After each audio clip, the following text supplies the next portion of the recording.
Bueno, espero hoy no defraudaros porque he estado durmiendo con camaradas que tienen muchos bebés pequeños recién nacidos y ha sido precioso, pero no he pegado ojo. Quiero aprovechar estos minutos que nos quedan para agradeceros a todos las 2.200 cartas que me enviasteis a prisión. Con vuestro calor humano, con vuestras cartas y vuestras visitas durante todas las semanas de la prisión, la cárcel fue mucha menos cárcel. Pero soy de los que considero, como mencionaba ayer el camarada Bau, que el destino personal es lo menos importante, lo importante es el destino de la comunidad. Como ha dicho el camarada Riesco, soy historiador, germanista, ciclista, montañero, vegetariano, católico, nacionalsocialista, lo que queráis, pero lo que no soy es economista. La organización, sin embargo, me ha encargado que os hable del dinero. Es casi un chiste, pero voy a intentar hacerlo de forma clara, concisa y comprensible para todos. Como hemos oído hoy al señor Bernhard Schaub, como escuchamos ayer al señor Ramón Bau y en otras conferencias, el poder del dinero lo determina absolutamente todo. Los partidos políticos, la democracia os permite escoger a la izquierda o escoger a la derecha, pero no os permite decidir si vosotros sois los dueños y emisores del dinero nacional. Es fundamental, pues, comprender cómo funciona el problema del dinero, el truco del dinero y el sistema del dinero. Entonces, voy a daros ideas muy cortas, muy escuetas, para que lo comprendáis. El tema es más complejo y hay definiciones muy complicadas y los especialistas pretenden que no entendamos nada. Si os fijáis, en general, los especialistas en dinero utilizan un lenguaje críptico imposible de entender hasta para ellos mismos. ¿Cómo llega el dinero a vuestros bolsillos, a vuestra cartera y a vuestras casas? Aquí tenemos un billete del Banco Central Europeo. Pues simplemente en el momento en que alguien crea deudas. Esto es importantísimo de comprenderlo. Es decir, originalmente uno se iba a cazar un mamut y estaba todo un día detrás de él, y otro se iba a cazar unos jabalíes y le costaba un jabalí por la mañana y un jabalí por la tarde. Como era complicado ir con el mamut debajo del brazo, pues dijeron, vamos a hacer una piedra donde haya un mamut por un lado y dos jabalíes por el otro. El dinero era un instrumento de cambio. Era como el kilo y como el metro, un sistema de medida. El kilo tiene 1000 gramos, no puede tener 1200 gramos mañana y 800 gramos hoy porque la bolsa ha subido o bajado, ¿no? Y el kilo tiene 800 gramos de arroz, 1000 gramos de arroz, no 800. Sin embargo, esta época en la que los reyes y los estados acuñaban su propio dinero pasó a la historia, como ha sido mencionado ya hoy y ayer, con la familia Rothschild en un golpe de estado, en un golpe revolucionario y magistral en el año 1640, una cosa así. En ese momento, los Rothschild, muy introducidos en el Banco de Inglaterra, pidieron al rey, enzarzado en guerras con Francia, que le permitiera repartir dinero-deuda. ¿Cómo funciona el tema? Los orfebres, les llamo orfebres porque eran orfebres, pero eran algo más que orfebres, guardaban el dinero de la gente, hasta ese momento. Y como eran orfebres que tenían joyas, tenían oro y tenían plata, tenían una caja fuerte donde guardaban el dinero de la gente real, en monedas de oro o en doblones de plata. Los orfebres se dieron cuenta que las personas apenas, era primero arriesgado, si sacabas el dinero te lo podían robar, y normalmente la gente usaba un 10% del dinero que tenía.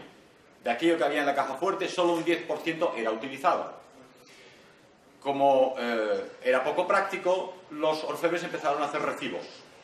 Y estos recibos decían, este señor, el señor Pepito, me ha dado 100 euros y el señor Menganito me ha dado 100 ducados o 100 doblones. Estos recibos se convirtieron poco a poco en moneda. Es decir, la gente dijo, bueno, como yo tengo un recibo del señor Abramovich que dice que tiene 100 ducados míos y tú tienes otros, nos los vamos intercambiando.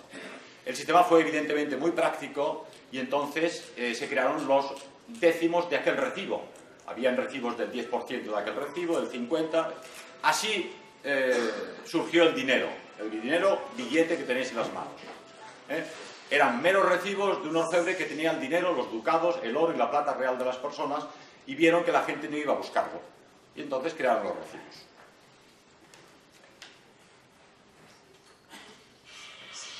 La gente dice, bueno, sí, eso está muy bien, pero tenemos el dinero impreso por nuestros estados, el dinero papel. Pero el dinero papel es importante tenerlo en cuenta es solo un 1 por 1000 del dinero circulante. Es decir, todos los billetes que imprime el Banco Central Europeo, la casa emisora de moneda, es solo 10 céntimos de cada 100 euros. Tenéis un billete de 100 euros, pues solo una moneda de 10 céntimos o dos de estas de cobre que ya nadie recoge, es el dinero papel, el dinero tender. En 1830, el dinero, como he dicho, fue abolido por los recibos de los orfebres y aparecieron estos billetes bancarios. Los orfebres, lógicamente, no se podían arriesgar a gastarse el dinero que había en la caja fuerte, porque entonces todavía se llevaba a colgar a los ladrones. Entonces, si los hubiesen descubierto, les habrían colgado. Lo que sí podían hacer era quedarse con los intereses que conseguían gracias a estos recibos. Es decir, por cada 100 monedas en dinero real existen 9.000 libras en dinero no existente. Es una falsificación. Es decir, si una persona coge un billete de 500 euros y hace fotocopias, es un falsificador y acaba en la cárcel conmigo en la prisión de Brians. Pero si un banquero que tiene un 10% de dinero que utiliza en las hipotecas o en los préstamos y presta un dinero que no tiene, es una falsificación a gran escala. Es decir, para resumir la cuestión, hoy en día los bancos prestan un dinero que no tienen. Esto es importante tenerlo en cuenta. Tú vas allí, pides un préstamo y dices, muy bien, como yo sé, no te lo dicen, pero dicen, yo sé que este dinero usted no lo va a sacar de aquí, con esto va a pagar una casa que probablemente me pertenece, y si no, de un constructor que tiene también la cuenta en mi banco, yo le voy a prestar un dinero que se queda en la cuenta, claro. Y entonces este dinero no sale del banco en absoluto. Por lo tanto, no teniéndolo, no quedan en evidencia. ¿Entendéis el tema? Es decir, los bancos prestan un dinero que no tienen. Originalmente, si habéis leído los libros de algunos economistas, incluido Bochaca, los bancos tenían como mínimo un 10% en dinero real, porque era lo que les obligaba el Estado. Hoy en día eso es una 50ava parte, es decir, ya no es un 10%, sino una 50ava parte. ¿Qué quiere decir? Que ellos por cada porción de dinero que tienen la prestan 50 veces. ¿Entendéis el tema? Esta es una falsificación y un engaño y un robo a toda la sociedad. Ellos prestan este dinero no existente a crédito, se quedan con los intereses, pero lo importante no son solo esos intereses que se quedan, sino el poder que tienen sobre los estados y las naciones que tienen deudas con ellos. Porque a fin de cuentas, el hecho de que los Rothschild o los Lehman Brothers o Goldman Sachs, todos de la tribu elegida, tengan la propiedad de las deudas de Estado, que es el gran negocio, todos los estados tienen deudas, no tiene más importancia, porque los Rothschild no pueden comerse, después de comerse un cerdo, 100 cerdos, y después de comprarse un Rolls Royce no se pueden comprar 100 Rolls Royce. Lo que quieren realmente es tener poder sobre las naciones. De ahí el amplio interés de que esa deuda no desaparezca nunca. De hecho, no hay Estado que pueda pagar la deuda, a pesar de lo que se informó ayer. No se puede pagar la deuda, a duras penas se pueden pagar los intereses de esa deuda. España, con todos los recortes sociales en hospitales, en colegios y universidades que ha llevado a cabo, apenas podrá pagar los intereses de la deuda, pero el principal no se va a pagar nunca, entre otras cosas porque el sistema no quiere que paguemos el principal. Porque mientras tengamos esa deuda principal estamos esclavizados a aquellos a quienes en teoría se lo debemos. No sé si conocéis la historia, pero es importante tenerla en cuenta. En las guerras napoleónicas, como sabéis, en Waterloo se enfrentaron los británicos y Napoleón. Rothschild, que era una persona hábil, envió a sus propios mensajeros al campo de batalla y en Inglaterra, en Londres, cuando llegó el mensajero diciéndole, bueno, pues ha ganado Inglaterra y ha perdido Napoleón, él hizo correr la voz de que fue al contrario, de que Inglaterra había perdido, que Napoleón había ganado, y él empezó a vender a bajo precio todas sus acciones en Londres. Todas las acciones las vendió tiradas de precio. Hundió el pánico, el resto de banqueros, de accionistas, de gente del mundo del dinero, vendió también tirado de precio las acciones, y los hombres de Rothschild compraron todo a una milésima parte de lo que costaban realmente. Un par de días después llegó el mensajero oficial informando que no, que Inglaterra había ganado en Waterloo y estas acciones subieron estratosféricamente, ¿no? Allí empezó realmente la dinastía de la familia Rothschild. Insisto sobre la familia Rothschild, como se ha hecho aquí, porque a veces uno piensa que los mercados, la banca, la deuda financiera, es un ente, es una especie de Dios en Estados Unidos que nadie conoce y no tiene nombre y apellidos, pero los tiene. ¿Cómo es posible que eso fuera posible? Es decir, que los bancos prestasen 50 veces lo que no tienen, simplemente porque la población no entendía nada, como no entiende nada hoy en día. Y porque los políticos, algunos no entienden nada porque son muy cortos de entendederas y otros son corruptos. Tras las guerras napoleónicas, los Rothschild fundaron el Banco Internacional Rothschild, de dinero inexistente, repito, que prestaban con intereses a los estados. Con las guerras napoleónicas, todos los estados europeos se endeudaron hasta las cejas y desde entonces tienen una deuda internacional que no han podido pagar y que no hace más que crecer. Por lo tanto, grabaros en la cabeza, el dinero, esto es crédito. El dinero solo existe en el momento que el banco presta dinero. ¿Por qué? Porque en el momento que el banco te presta un dinero que son solo unos números en un libro contable, hoy en día son ceros con un clic del mouse del ordenador, no es otra cosa, ¿eh? Parece que estoy hablando de una broma, pero es así. Ellos ponen ceros en la pantalla de un ordenador y nada más, es un robo a mano armada. En ese momento hay dinero en circulación, porque aunque sea un falso dinero, crea en circulación una hipoteca o un crédito falso, pero que funciona de alguna forma, ¿no?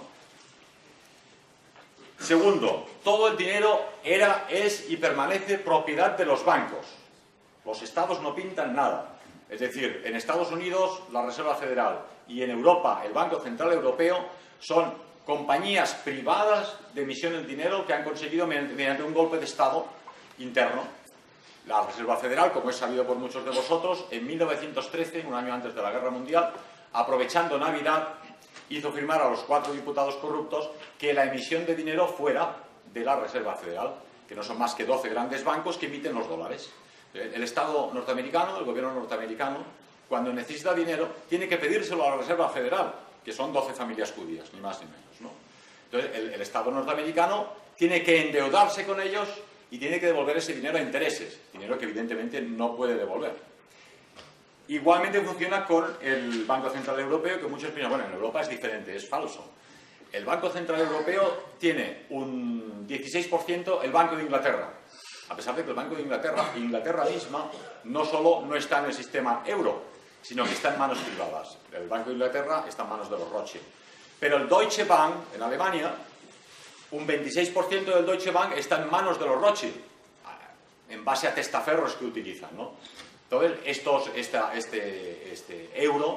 este Banco Central Europeo está en manos privadas y son ellos los que emiten el dinero. De ahí que cuando uno dice, sí, yo he sido listo, no me he metido en préstamos ni en hipotecas, tengo unos ahorros de dinero, pero incluso este dinero, que es el dinero teóricamente estatal que ha emitido el Banco Central Europeo, es un dinero que tiene el pecado original de la deuda, porque ese dinero hay que prestarlo, hay que devolverlo. Sabéis por la prensa que los bancos españoles piden dinero prestado al Banco Central Europeo que les presta el 1% y luego los bancos españoles se lo dan al Estado español al 5%. ¿Por qué el Estado español no lo recibe directamente del Banco Central Europeo o lo emite él mismo, que es lo que tendría que hacer? Pues aquí la respuesta está en que Abraham Lincoln, Nixon, Kennedy y Hitler fueron aniquilados porque pretendieron precisamente esto. Kennedy fue asesinado porque dijo, bueno, no puede ser de que el dinero del Estado norteamericano, de la población norteamericana, sea emitido por 12 bancos privados, que es la Reserva Federal, nosotros tenemos que pedirles permiso para tener dinero y encima pagarles los intereses. Entonces dijo, esto no puede ser. Además, estaba en contra de la central nuclear israelí en Dimona para que no tuviesen bombas atómicas. Se lo cepillaron rápidamente, ¿no? Y Abraham Lincoln en ese mismo sentido, y Nixon, el famoso caso Watergate, no fue un caso de escuchas, como dicen, de un partido con otro, sino las grabaciones que han salido publicadas en la prensa de sus conversaciones en la Casa Blanca diciendo claramente, mientras este país no se libere del dominio de los judíos no tenemos nada que hacer. Tenía él de secretario de Estado a Henry Kissinger, alemán de nacimiento, americano de pasaporte y judío de raza. Entonces lo tenía claro el pobre Nixon, ¿no? Y finalmente Hitler no hizo más que eso. La guerra mundial no empezó porque Alemania ocupara en Polonia, Silesia, Prusia y Pomerania, que eran territorios alemanes antes de la Primera Guerra Mundial, sino porque Hitler instauró un sistema que se basaba en el patrón trabajo y no pedía prestado dinero a nadie. Dijo, los alemanes trabajan, van a construir máquinas y coches y motos y máquinas de imprimir y autopistas, y esto va a funcionar. Que no tengamos dinero, ni tengamos oro, ni tengamos divisas, ni préstamos y créditos, nos importa un bledo. Lógicamente eso había que aniquilarlo porque estaba creando un mal ejemplo. Empezaba el trueque entre países europeos, enviaban máquinas Heidelberg a Rumanía a cambio de cerdos, enviaban motos BMW a España a cambio de naranjas, y claro, esto no podía ser. Y en ese momento decidieron que había que aniquilarlo, además de otros asuntos, ¿no? ¿Qué hace un banco cuando tú le devuelves un crédito? Tú pides un crédito de 300.000 euros, o digamos 5.000 euros, para que sea más fácil la idea. Se lo devuelves con los 500 euros de interés. Él se queda los 500 euros de intereses, con lo cual construye casas, o hace empresas, o presta más dinero, que es lo que suelen hacer, y los otros 5.000 euros simplemente desaparecen. Los borra del ordenador. O sea, es una destrucción de dinero. De ahí que se cree una inflación falsa. Y de ahí el problema que tenemos hoy en día. Como han prestado tanto dinero inexistente, ahora se encuentran con un problema de que ese dinero inexistente nos crea un problema real. Es decir, los bancos están prestando un dinero que no tienen y crean una inflación falsa. ¿Por qué digo una inflación falsa? Porque una inflación real es cuando tú tienes pocos productos y mucho dinero. Tenemos todos 1.000 euros en el bolsillo y solo hay un par de libros ahí para comprar. Pues nos tendremos que pelear, los libros subirán de precio, será una inflación, se lo darán los precios y acabaréis comprando un Milucha a 150 euros, pongamos por caso, ¿no? Pues esto es exactamente al contrario. Vivimos en la pobreza, en la abundancia.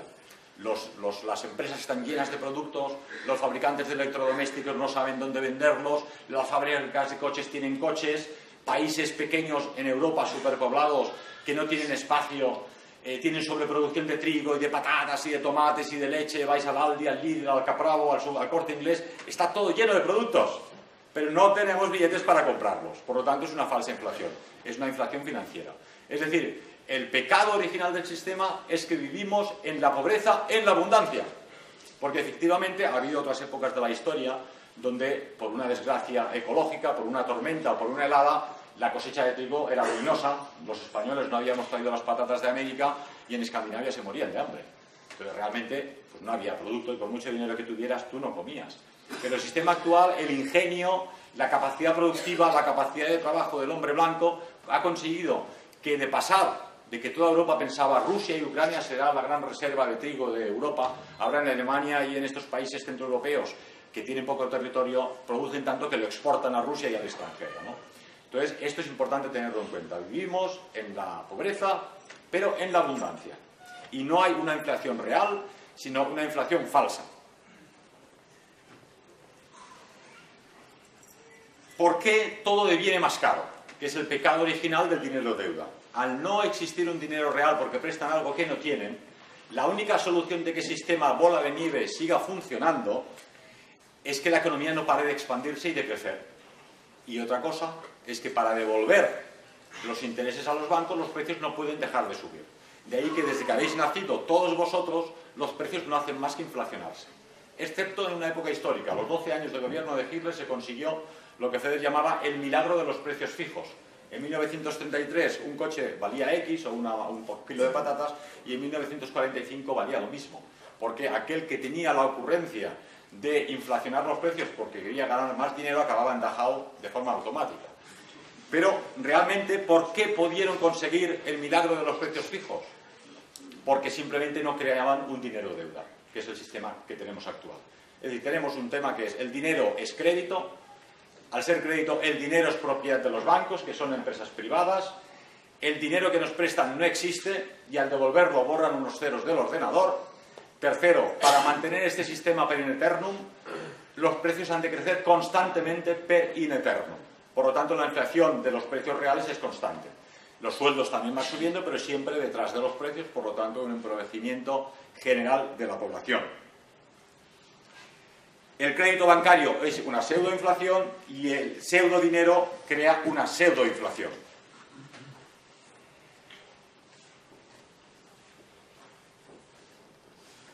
Todos los productores y empresarios y los agricultores se ven obligados a pedir créditos, no hay otra forma. Si quieres iniciar un negocio, construir una locomotora o plantar unos campos de trigo, necesitas crédito para comprar las semillas y todos necesitan producir más de lo que necesitan, con lo cual este sistema criminal hace que se producen cosas que no necesitamos. Porque cuando ya tienes una nevera, ¿para qué quieres otra de color aluminio o otra más grande? Y cuando ya tienes un coche que te puede durar 20 años, ¿por qué cambiarlo cada 3 años?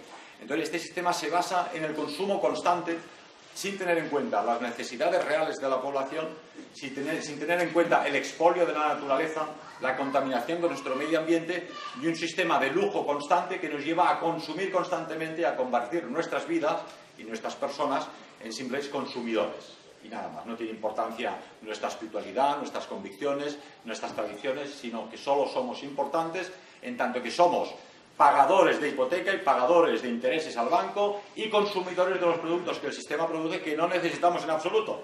Esto es importante tenerlo en cuenta. Hay gente que piensa que esto reventará. Claro, ¿cómo vas a mantener una deuda constante? Que el dólar se hundirá, que el euro se hundirá y que todo quebrará. Pero esto no es así, porque en Inglaterra llevan ya 300 años y en Estados Unidos con el sistema de dinero-deuda, en Francia desde la Revolución Francesa, en Alemania desde 1850 el sistema no quiebra, se autorrecicla a sí mismo. Es evidente que los que van pagando esto es, primero, el expolio que se hace a la naturaleza, que tiene unos recursos limitados, y la población que se ve esclavizada constantemente a este sistema.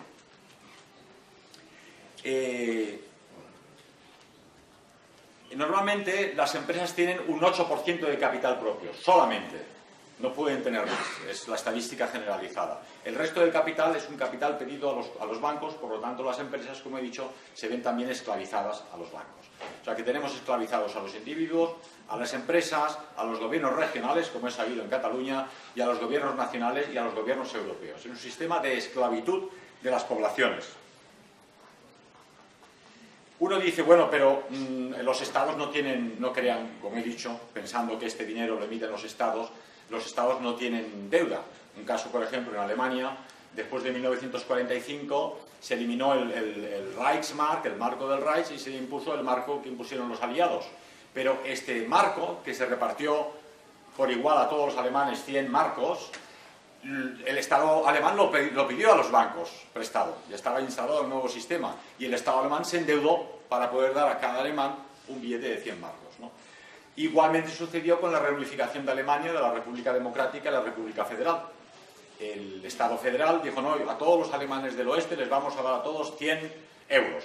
Y todos felices, no tengo 100 euros que no debo a nadie, que no le he pedido al banco. Mentira, porque el Estado alemán tuvo que pedirlo al banco, por lo tanto ese dinero que dieron a los alemanes orientales estaba ya contaminado con el pecado original de la deuda. Esto es también muy importante tenerlo en cuenta. Hay una serie de cortinas de humo que el sistema utiliza para engañarnos. Primera cortina de humo.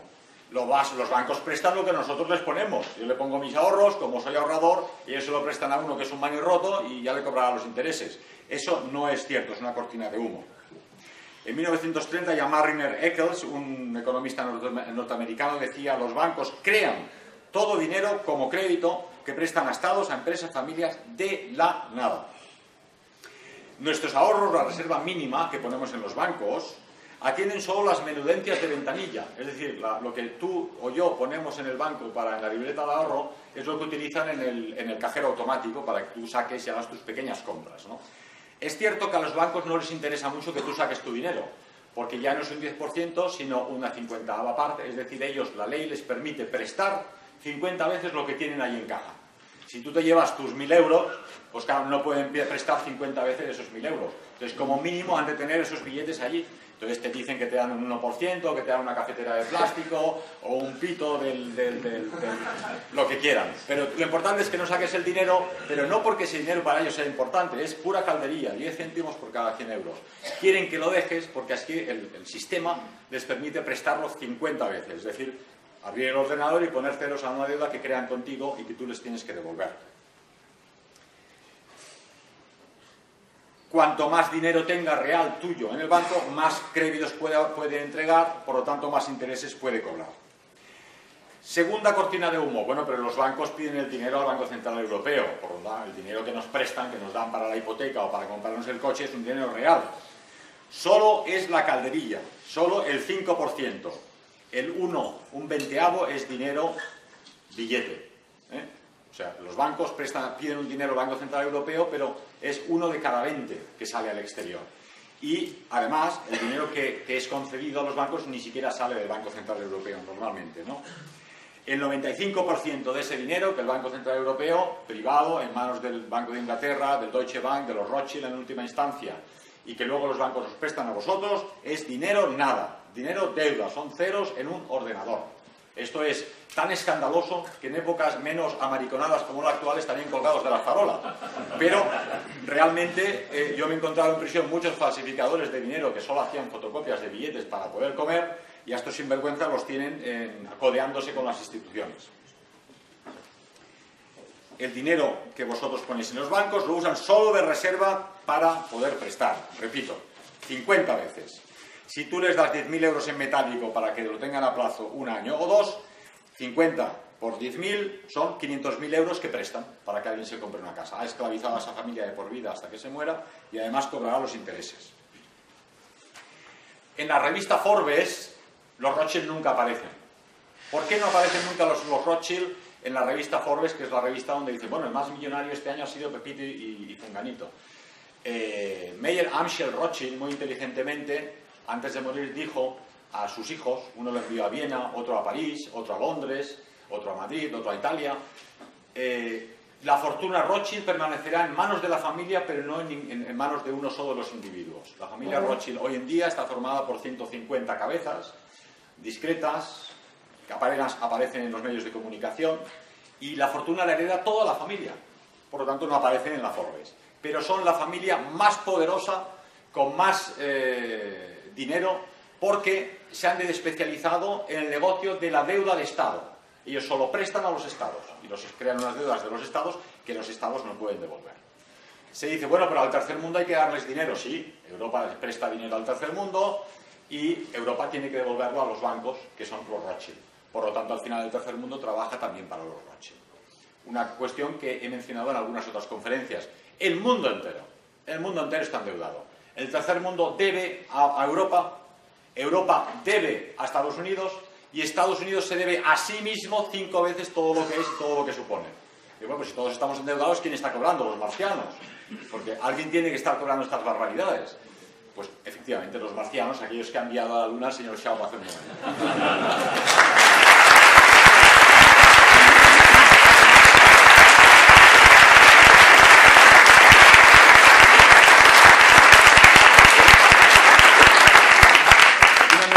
De humo es que los estados están haciendo unos recortes, una política de austeridad para pagar estas deudas. Tercera cortina de humo. Los estados nunca pagan las deudas. La misión del estado no es pagar las deudas y la banca no tiene el más mínimo interés en cobrarlas. Tiene interés en cobrar los intereses y en mantener una esclavitud de los estados al programa internacional. Esto es muy importante tenerlo en cuenta. Una prueba, por ejemplo.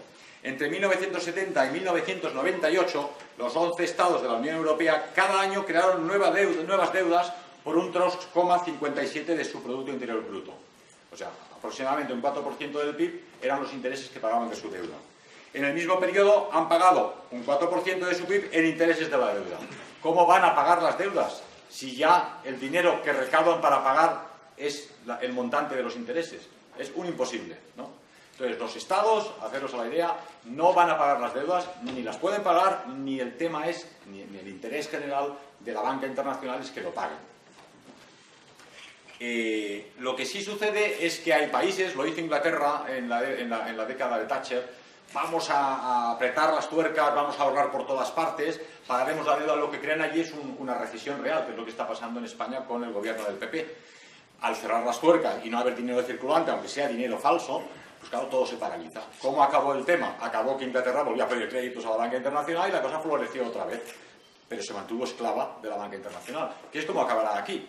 O sea, el Banco PP ha dicho, no, hay que ahorrar y pagarlo todo, no lo pagará nunca, y además si quiere salir de esto tendría que hacer lo que hizo Kennedy, Abraham Lincoln o Hitler. Como no lo hará, lo que hará es volver a pedir créditos internacionales, dinero que fluctúa, que circule, que haya circulante, ¿no? Pero seremos esclavos del dinero internacional.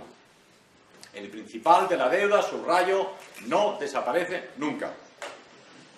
Los bancos, evidentemente, piden dinero a otros bancos para prestar, para aumentar ese capital mínimo propio, para multiplicar por 50, pero todo queda dentro del sistema, ¿no?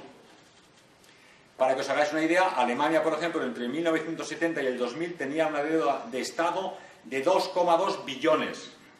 Para que hagáis una idea, el PIB de España es 1 billón, ¿no?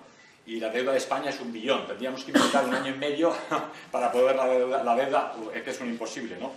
Pero a su vez, los intereses que pagó Alemania en este ventenio fueron también 2 billones.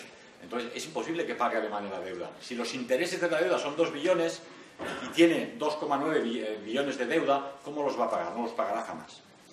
Otra cortina de humo importante, cosa que no se sabe en general. España, Italia, Grecia, Portugal han prestado dinero a Alemania, una cosa inaudita.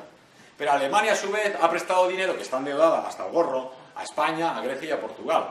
Y Estados Unidos y Canadá han prestado dinero a Alemania y a España.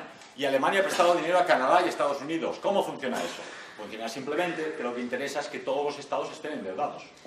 Entonces, creando préstamos internacionales en todas las direcciones, todos los estados están captados en una telaraña imposible de desenmarañar con deudas reales.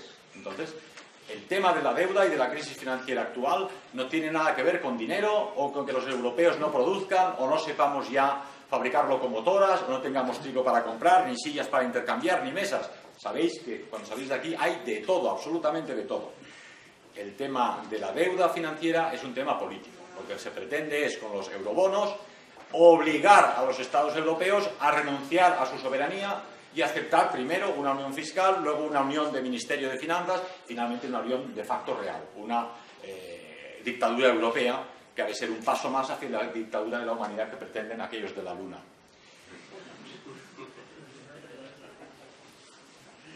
Esa es la meta real, no pagar las deudas, sino seguir creando dinero crédito para esclavizar. Es un sistema revolucionario, hay que quitarse el sombrero ante ellos.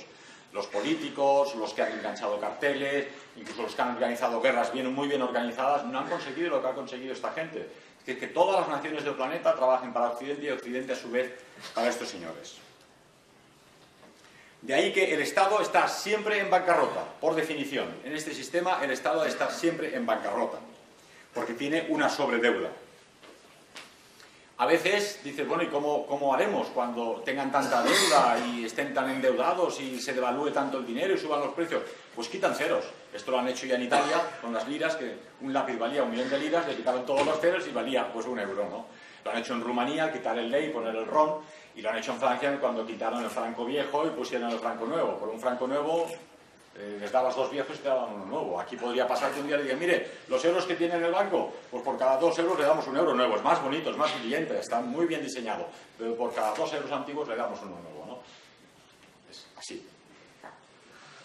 Por lo tanto, la crisis es una comedia política absoluta, porque los políticos, los especialistas en sistemas financieros, los economistas, los insiders del sistema, saben cuál es el problema real. Y el problema real es que se trata de quitar la soberanía a los países y ya no se hace con tanques, ni carros de combate, ni misiles, sino que se les quita mediante la deuda, esclavizando a las naciones.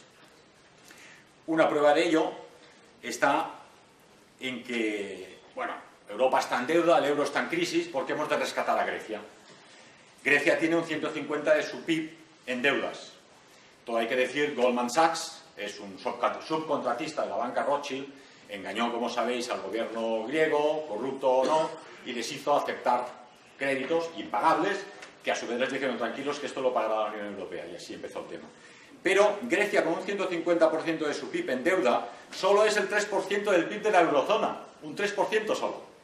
Es una 40ª parte. El 3% de una potencia económica mundial como es la eurozona no puede hundir a la eurozona, es de lógica. Simplemente era un truco para rizar la bola de nieve en ese sentido. Una prueba de que por qué la crisis europea no es culpable Grecia con su 150% del PIB es, por ejemplo, Islandia. Islandia tiene una deuda del 1000% de su PIB. El 1000%. Es decir, Islandia produce 1000 euros al año, pongamos, pues debe 1000 veces todo lo que produce. Y no os lo perdáis, le han vuelto a conceder créditos. La banca internacional, y ha salido incluso en los periódicos, en pequeñito, pero ha salido. Es decir, Islandia tiene un 1000% del PIB de deuda, Grecia solo tiene un 150%. Y nadie ha dicho que haya que rescatar a Islandia. Pero no es el único. Tenemos a Japón, que tiene un 200% de su PIB de deuda. Nadie ha entrado en pánico porque haya que salvar a Japón de esa deuda, ¿no? La hipocresía en los casos de Grecia, Portugal, Irlanda, Italia y pronto España es evidente. La Unión Europea, según otro economista alemán, dice: la Unión Europea manipula una crisis creada por ella misma desvergonzadamente para ampliar su porción de poder ante los antiguos estados y reducir los derechos democráticos de las poblaciones para quedárselos. De la Europa de los estados debe surgir un estado federal regido centralmente, sin democracia real y con una economía de mercado centralizada donde todos seremos sus sirvientes. El aumento de la crisis debe proseguir hasta que no puedan más los gobiernos y digan: vale, de acuerdo, hacer lo que queráis, hacer una unión fiscal, hacer un gobierno europeo y aceptamos renunciar a toda nuestra soberanía. No tiene otro sentido esta crisis. La Unión Europea necesita unos presupuestos únicos y unos impuestos únicos, y que con tu tarjeta de plástico y el día que toque con el chip sepan exactamente lo que cobras y lo que te quitan de impuestos. No se piensa en ninguna solución diferente. O sea, nadie ha dicho: oiga, pues nos han dado cuenta que hay sobreproducción de todo, que la gente quiere trabajar y en los mercados, en los estantes, en las fábricas, hay de todo. ¿Por qué la gente tiene que estar pasándolo mal? Me decía un editor en Barcelona, otra editorial, da igual, ha publicado el libro de Rudd, el piloto de Stukas, y de Scorfeni en gran estilo, y lo han vendido en los kioscos. Pues los están destruyendo, los están quemando, porque dicen: no ves que si salvamos estos libros va a bajar el precio del libro. Pero eso es un crimen, estás aniquilando cultura. Se ha hecho, como sabéis, con los tomates y con la leche. Si bajan de precio, hay sobre cosecha de tomates, hay que destruirlos. Esto es un crimen contra la humanidad real y contra la naturaleza, ¿no? Que nos regala esos tomates y esa leche y hay que destruirla porque así no bajarán los precios, ¿no? Y no se piensa en solución diferente a la Unión Europea, a los eurobonos y a la renuncia a nuestra soberanía, a pesar de lo que digo, que vivimos en la pobreza, pero en la abundancia. Y el único que se pretende con ello es esa dictadura universal, que ha de pasar primero por una unión. Había ayer aquí un camarada de México, que cada vez los pasos son más firmes en la unión de Canadá con México y Estados Unidos, y a su vez en Europa, como estamos viendo, ¿no? Ha salido incluso publicado que se ha impreso una nueva moneda norteamericana, que es el AMERO, ¿no? No sé si ha llegado a implementarse. ¿Qué hacer? ¿Qué podemos hacer? Como muy bien dice el señor Bernard Shaw, hay que resistirse sin compromiso. Es decir, ceder no tiene sentido. Y hay una cosa muy importante, y es que todos nosotros aquí presentes, en general la humanidad entera, debemos de ser conscientes de que vais a morir. Está clarísimo. Ayer viniendo por la autopista vimos 3 accidentes y la gente allí es una desgracia, ¿no? Pero sin verlo tan trágico. La vida es muy corta, la vida tiene un periodo. Nacemos, tenemos una misión en la vida, digamos, la verdadera vida continúa después, y aquí estamos a prueba, ¿no? Entonces, si tenéis miedo a perder vuestra vida, tenéis miedo a perder vuestro dinero, vuestro coche, vuestra casa, el sistema os tiene cogidos por el cuello. Porque, como he dicho en alguna ocasión, el ratón es engullido por la serpiente solo porque se queda paralizado de miedo. Si no os pueden paralizar, ¿qué pueden contra vosotros? Está escrito: no temáis a los que pueden matar el cuerpo, porque no pueden matar el alma, ¿no? Y luego, no os aterroricéis, somos una comunidad. Si uno no tiene arroz, sabe que los otros le van a dar arroz. Y si uno no tiene dónde dormir, sabe que podrá dormir en casa de otros camaradas o de otros connacionales. Pero aterrorizarse por el miedo que nos ponen en el cuerpo es absolutamente estúpido. Este verano pasado estuvimos con los jóvenes camaradas en los Alpes, hicimos 3-4 miles a 4.200 metros. La deuda nos tenía sin cuidado, la crisis, los de la luna, porque había unos glaciares prehistóricos inmensos que son patrimonio de la humanidad, había un cielo estrellado fantástico, una luna llena maravillosa. En el refugio había una élite de personas que habían caminado 20 kilómetros sobre un glaciar extendido a 4.200 metros. Tarareábamos las melodías de la Sinfonía Alpina de Richard Strauss. Mientras preparaba estas líneas, escuchaba las 4 estaciones de Vivaldi y pensaba: pero qué maravilla, pero si es que somos millonarios, tenemos a Vivaldi, tenemos a Richard Strauss, a Wagner, a Beethoven, a Mozart, a Cervantes, la Catedral de Notre Dame, tenemos la Capilla Sixtina, somos millonarios en riqueza cultural real y tenemos miedo a que nos quiten 4 duros que no valen para nada, que son inventados y que son falsos. Entonces hemos de ser conscientes que la vida hay que disfrutarla. Y hay que disfrutarla con los valores reales. Esta noche no he pegado ojo, pero había 2 bebés realmente preciosos y me alegro porque era un camarada ya cincuentón que le tocaba rápidamente. Entonces, esos bebés, esas maravillas de cimas de montaña, esas melodías musicales, ese arte, esa comunidad de camaradas es la que nos da la fuerza para luchar. Sin embargo, no podemos renunciar a la lucha política. Y esto es lo que hace el MSR, lo que hacen los camaradas de Jobbik en Hungría, lo que hace Golden Dawn en Grecia, los camaradas Schaub en Suiza. La lucha política es necesaria porque es una parte de nuestra política. La lucha tiene lugar en un frente amplio, hay quienes luchan en el mundo artístico. Hay un camarada en Barcelona que ha fundado un museo de arte figurativo clásico para luchar contra el arte abstracto. Tiene delante los museos de Miró y Picasso, ¿no? Mamarachadas, realmente, ¿no? Hay personas que ayer tocaron piezas musicales preciosas y una persona que recitó poesías hermosas. En ese frente también se puede luchar, y teniendo familias numerosas, educándolos en la austeridad y en los ideales y en los valores europeos también se puede luchar, y enganchando carteles también se puede luchar. Decía Évola en su famoso libro Los hombres y las ruinas, que escribió después de la guerra, cuando él se dio cuenta que había muchos jóvenes que querían militar, había que mantenerse en pie en un mundo en ruinas, enganchar carteles, enganchar adhesivos. Pensaban todavía que con solo política el mundo podía ser cambiado. En los años 60, un poco posterior, escribía alguien hace poco, él escribió Cabalgar el tigre, porque se dio cuenta, tras la revolución sexual, los beatniks, los hippies, la música rock, el satanismo, la educación feminista en los colegios, el homosexualismo, y dice, esto ya no se cura con carteles y militantismo político. Aquí hace falta una revolución espiritual plena. De ahí que recomendar a los que creían en el militantismo político, manteneros en pie en un mundo en ruinas, ahora tenéis que aprender a cabalgar el tigre, porque el tigre es el sistema y es este mundo, ¿no? Eso no nos puede llevar a la pasividad. Y bueno, yo ya cabalgo el tigre, intento que no me contamine, no fumo drogas, no me emborracho, estoy en contra del aborto. Bueno, pues no basta. Hay que militar, hay que estar en los grupos políticos, hay que estar en los grupos familiares, hay que estar en los grupos culturales y artísticos y tomar parte en la lucha política.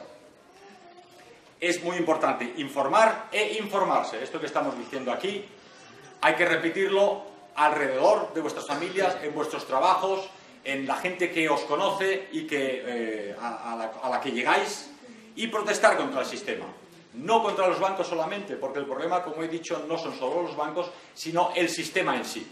El sistema en sí que nos ha convertido en consumistas, en consumidores y en esclavos del sistema financiero, tanto si tenéis deudas como si no tenéis. Y hay que exigir, como aparece en los 7 puntos de la acción europea, la creación de auténtico dinero y la creación de auténtico dinero por el propio Estado y la propia población.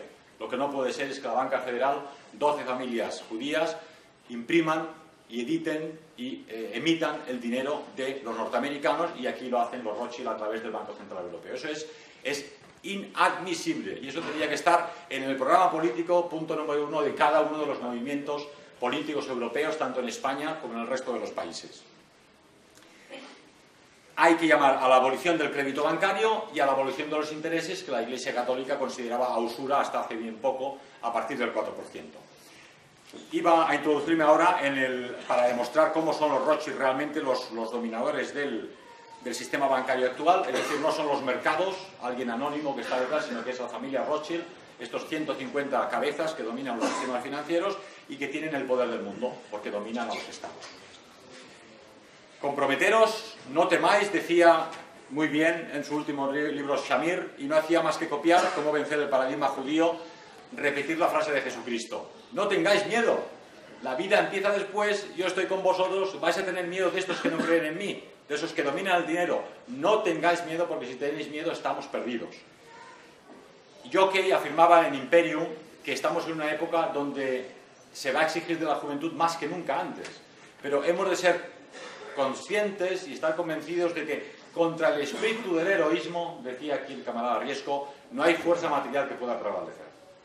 Wagner en su época escribió ya unos ensayos sobre el dominio judío de las finanzas y de la banca. Una vez lo escribió, lo aparcó y compuso maravillas como el Tannhäuser, el canto a la estrella solitaria, el Lohengrin con el caballero del cisne, los maestros cantores de Nuremberg, los encantos del Viernes Santo del Parsifal. Pero dijo: yo ya he dejado claro que los judíos dominan el mundo, pero no nos podemos quedar petrificados con ello. Hemos de crear algo positivo a nuestro alrededor. Y para ello no podemos tener miedo y hemos de actuar. Hemos de crear en cada uno de nosotros ese ideal del caballeresco. Ayer este camarada mexicano nos traía su libro, que es un libro sobre el ideal del caballero hoy en día. Es decir, es un libro de cosmovisión del mundo. Tenemos que volver a ser el caballero, admirados por todos a nuestro alrededor, por compañeros, por familia, por trabajo. Debemos llevar un comportamiento impecable para poder ser la élite que exige la acción europea, donde no se pueda decir nada de todos nosotros y podamos ser un modelo y un ejemplo, estemos en la prisión, estemos perseguidos o estemos en libertad. Los niños, la montaña, la música clásica, los Alpes, las familias numerosas, todo eso es el reflejo de nuestro espíritu y no el del sistema, pero eso es el espíritu que vencerá. Muchas gracias. Arriba.